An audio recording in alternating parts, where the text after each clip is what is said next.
Meaning is now streaming on YouTube. Is that true? Is it really? Am I really streaming live on YouTube? I think I am. Meaning is now streaming on YouTube. Is that true? Is it really? Am I really? Okay. So I guess it's working. And this is the first time I'm streaming live. So I hope that everyone enjoys this and that this really works out. Hey, if this works out, then it can be a real thing, right?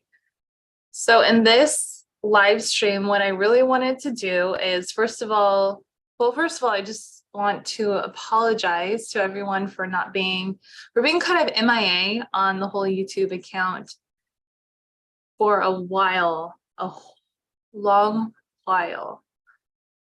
My last video was a while ago. It was at least 6 months ago. And so the reason for that is that there's just been a lot of things going on personally in our life, a lot of changes in our family life, and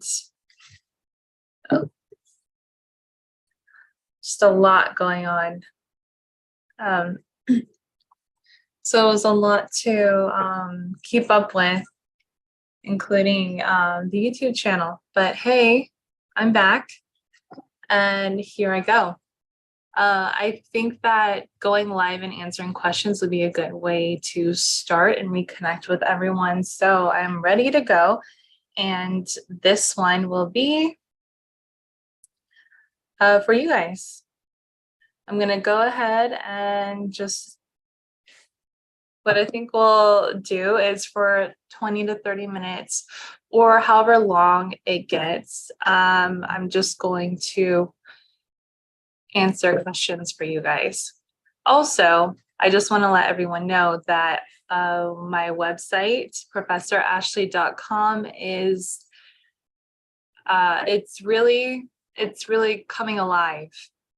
Okay, so that is meant to be more of a learning media, educational media, and whatnot to help you guys with your careers in healthcare administration, and also just being a healthcare professional in general, because not necessarily just specifically to healthcare administration, because I know that there are other people who watch this channel, including nurses and whatnot. So I want to make sure that we provide good content for everyone to help everyone in their careers and help everyone get to that, dream job and that leadership role that you guys are all looking forward to and that you're trying to develop, right?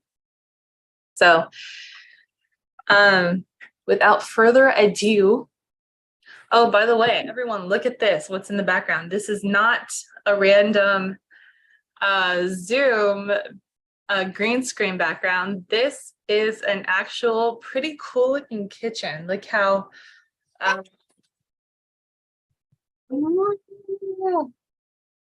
jeez. Okay. That was my child. She can walk now, and she can run, and she can also scream. So it's getting good. Life is getting good, right? Anyway, so we're in New Orleans right now, New Orleans, Louisiana. We thought it would be a great situation for us. We thought it would be fun. We've been living that digital nomad life for a while since we're both, since my husband and I are both, working online. We work remotely, so we can really live wherever, right? Well, so we've been Airbnb hopping and exploring. Well, we've been exploring Florida mostly, but we decided to come explore Louisiana.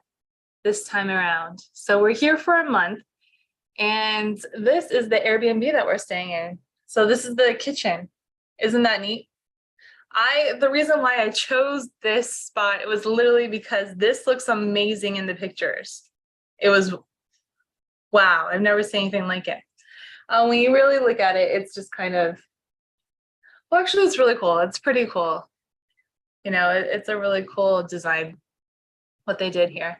This is one of those really old, like French style houses in downtown or New Orleans. So it has, you know, reasons why it's kind of cool, but it also has reasons why it's not that great. So, you know, don't let the coolness fool you. Sometimes we're struggling with with a lot of this. If you guys want to find out more about like our trips and whatnot, you can go to our family YouTube channel at Freedom Soapbox. Anyway, let's get into some of your questions. So I just want to go through my phone and look through some of the comments and questions that you guys have left over the last month. And because I do know that many times people will have the same questions a lot. Okay. So, let's see. I have done my bachelor's in nursing. Should I go for a master in healthcare management? As I'm not really interested in clinical nursing, I prefer more business side. Is it a good decision? Well, if you're not interested in clinical nursing, of course, that's a good decision. And since you already have a bachelor's in nursing, that would be great for you. A lot of administrative roles in healthcare do want to see that nursing degree. And it's not because, and not to say that that's the only way you can get into a leadership role or an administrative role in healthcare. That's not what I mean. But if you are planning to, but the administrative roles that would be great for you if you already have your bachelor's in nursing would be, you know, like charge nurse, and then you can kind of pick it up from there. You know, it would be really great for you to be in a position where you are managing other nurses. Okay. So that would really work out for you if you're interested in that. So you definitely need your nursing experience and keep working as a clinical nurse just to gather that experience, right?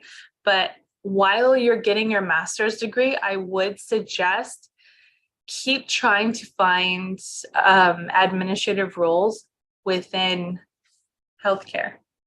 Okay, so if there is a charge nurse position available at some point, go for it. Really try to go for that, because those roles don't typically require a master's degree. So if you can find leadership roles within nursing, that would be like the best thing for you while you are getting your master's degree. And then once you get your master's degree, a lot of things are just going to open up for you because you kept getting that variety of experience and you really developed your skills, and that would all be very well transferable over to getting a really good, solid, high level position as a nurse administrator or a healthcare administrator. So I hope that helps. All right. East Point College of Medical Science and Research Center. Not a question. I'm in the same situation. Okay. Oh, I'm in the same situation. And someone commented that under my how I got a healthcare administration job. I'm assuming you mean you're in the same situation where you finish your master's degree in healthcare administration and you're struggling to get a job. Is that right? I feel like that speaks to a lot of people. A lot of people who do watch this channel typically have that same story. And I've noticed a lot in the comments as well. And also private messages that people send me. So what I want to say to you people is not to lose hope. This isn't like it's not like you made a bad decision. And I know the economy is kind of making it look like, maybe I did. No, you did not make a bad decision. In fact, you made a great decision because you are a leader in healthcare, and you're going to help usher in a new healthcare reform. Okay, we really do need to reform the healthcare system in the United States, and you are going to be part of it. But we do need to get you into a job. So some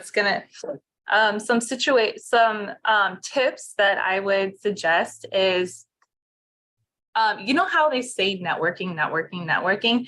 That's not, there's a reason why they say that. Okay, so you need to network. And in today's day and age, it is a little bit difficult. You can't just like walk up to people and ask them for their numbers. If they, when they work in a hospital, you can't do creepy things, but you can get involved in various different organizations. So you can get involved in your local hospital's auxiliary program. You can volunteer. And when you do that, you be as social as you can. Try to make friends with people who work, especially people who work in healthcare administration, people who are at all the front desks, people who seem like they have some authority or a leadership position within the hospital. Definitely want to try to make friends with them. And then LinkedIn is actually, in this digital world, LinkedIn is your best friend. So you really do need to utilize that to like the maximum capacity that you possibly can. It's very, very important that you do that. Reason why is that is one platform, that's a professional social media platform. Okay. A lot of people will use that and use your activity on that platform to get to know who you are and get a feel with it, if you're a good fit for their organization. And this is also a really good way for you to make connections.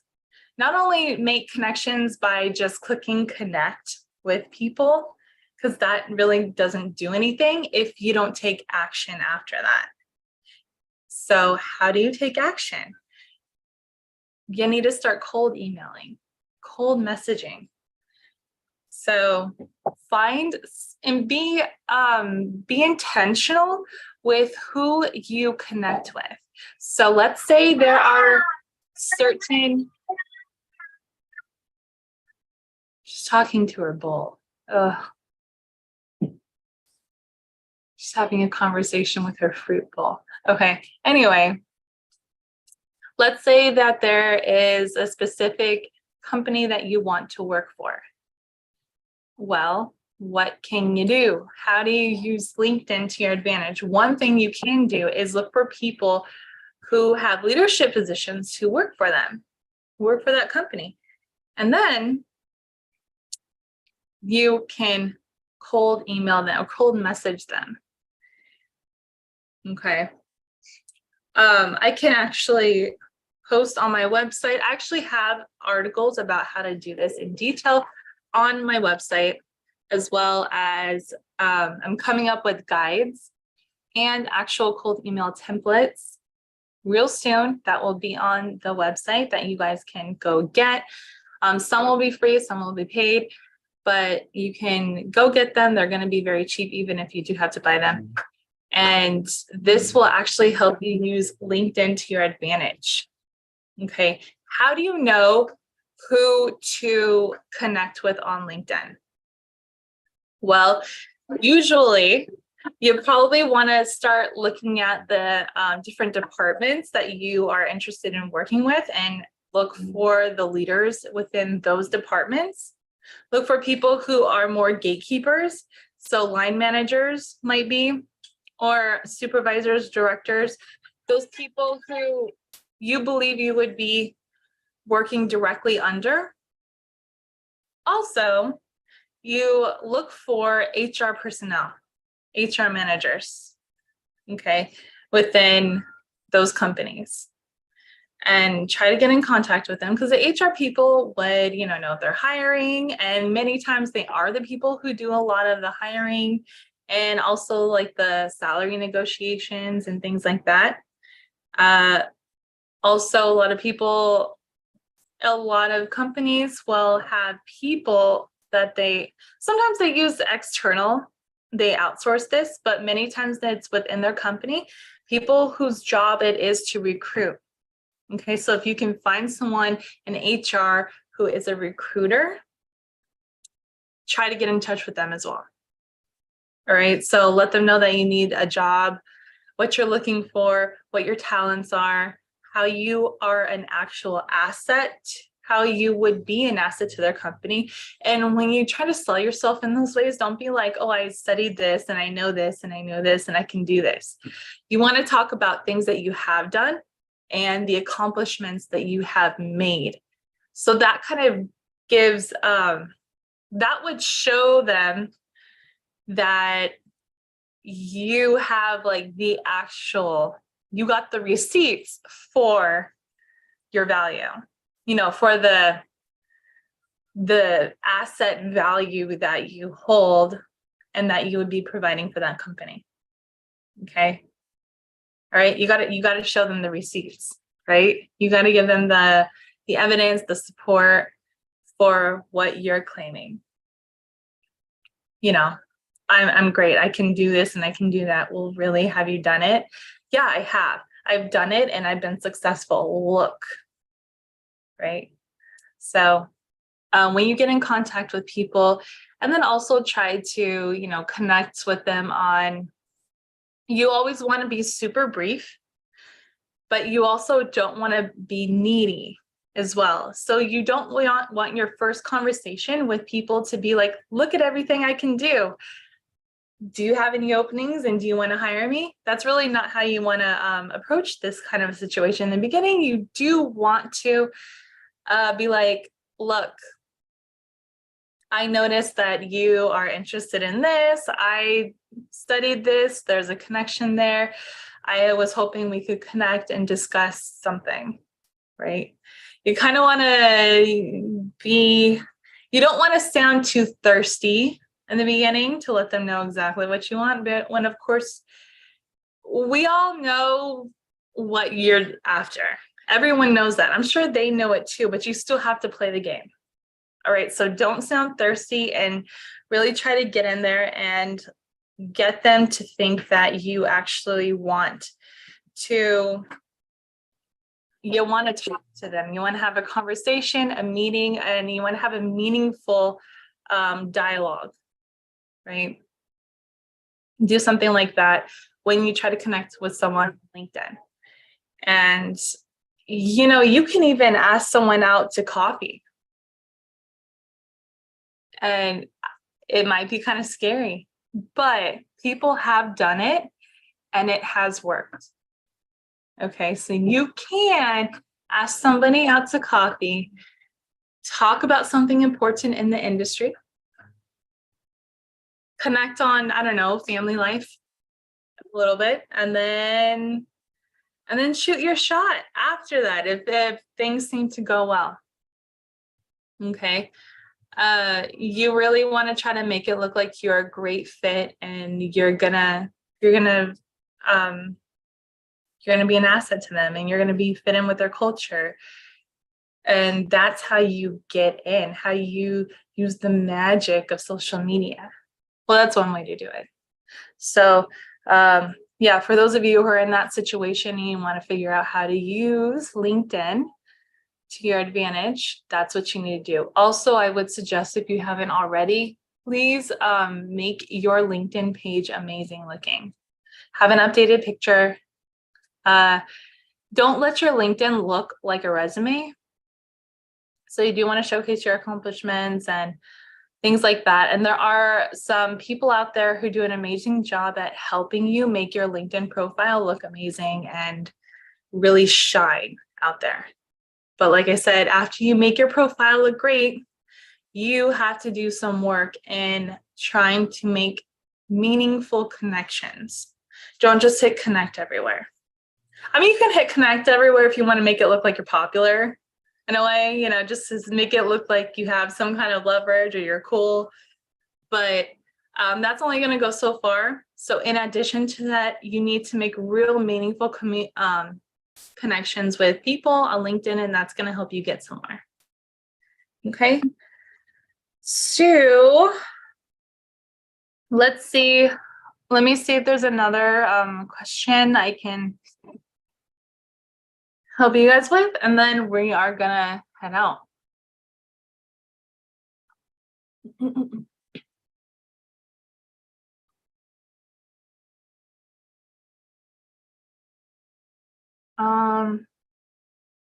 Can you do an example about how a personal and professional brand should be like?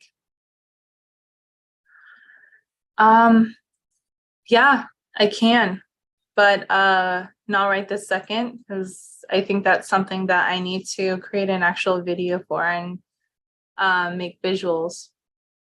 So yeah, I can try to make that happen for y'all. Okay, what kind of work can you do with a health science degree? Like if you don't pursue further education from that and just have a bachelor degree, what kind of work can you do with a health science degree? You can do a lot of stuff. First of all, I mean, don't rule out, you can always work for the government. And there are a lot of things you can do when working for the government. Health sciences, you can do a lot of things in public health. So that's something you can apply to be a health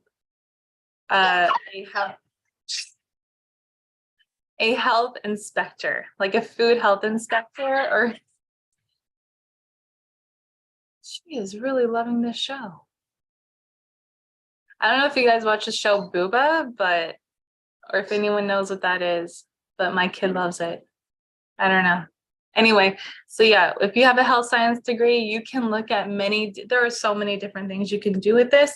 Yes, you can get into healthcare administration. You can start, usually it's always just start from the bottom. But, so get your experience and then kind of work your way through and eventually end up in a more leadership type of a role. You're not really going to become like an executive.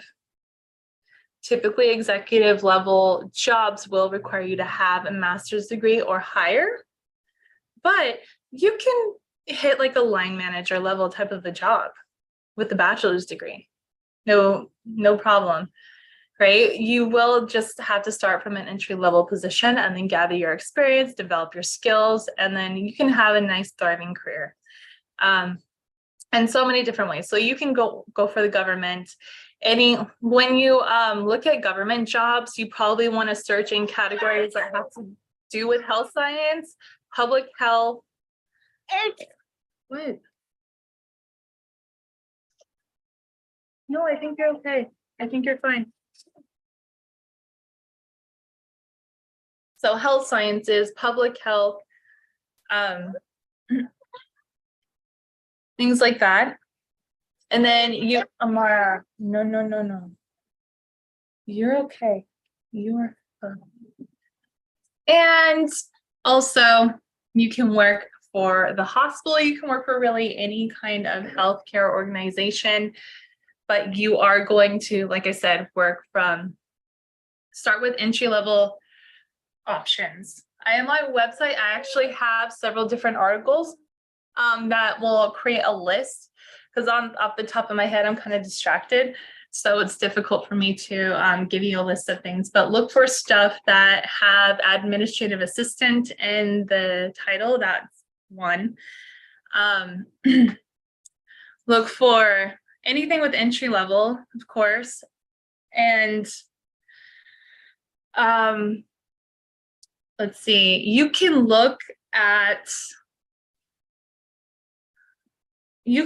do this in maybe health tech. You can look in health insurance. You can look in research lab. type research lab companies, also consultation companies.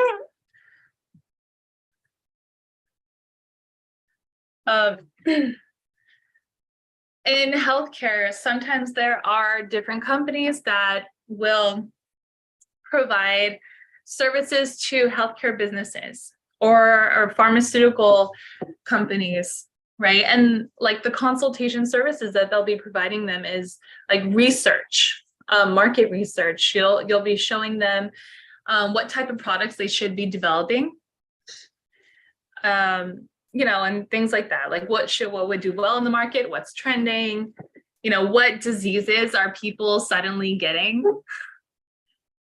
And then you'll be telling like the pharmaceutical lab or pharmaceutical company, hey, look, you need to develop a drug for this particular thing because that is on the rise right now. And then, they will go create it, and maybe in a year or so, they'll be able to launch it or whatever. But so you can go into consulting. In insurance, there are, you can go into insurance claims and things like that. So you can. Then there is also, let's not negate the fact that alternative medicine counts as healthcare. So you can look in a variety of different healthcare settings and just see what's out there. Health sciences is a very, very broad degree. So you have options, is what I'm trying to say. There are a lot of options. Even if it's just a bachelor's degree in health sciences, that doesn't make you unimportant. It makes you solid. You are a solid, person with a lot of value to provide to healthcare businesses. All right. So there's a lot out there that you can look for. Remember, I think if you have no experience whatsoever in the beginning, you're going to be looking at entry-level positions. But what I would do is figure out which specific industry you kind of want to specialize in, and then look for entry-level positions within those areas, and then go from there. Try to develop a career from there, because you're going to be developing skills from the bottom up. I hope that helps. And with that said, my baby's obviously getting restless, and I have to go deal with that.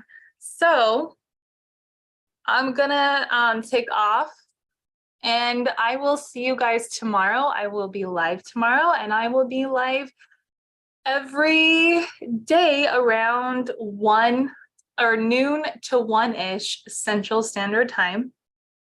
So if anyone wants to jump on and ask me questions while we are live, that would be great. I can get any answers for you right away. So that would be cool. I hope that I can provide you value that way. And if anything, go ahead and write stuff into the comments if you want other questions answered. And don't forget to visit my website at professorashley.com and go check out all the information that I have provided for people and any of the products that might be helpful to you in developing your career in healthcare. Okay, so I will see you guys tomorrow. Have a wonderful day.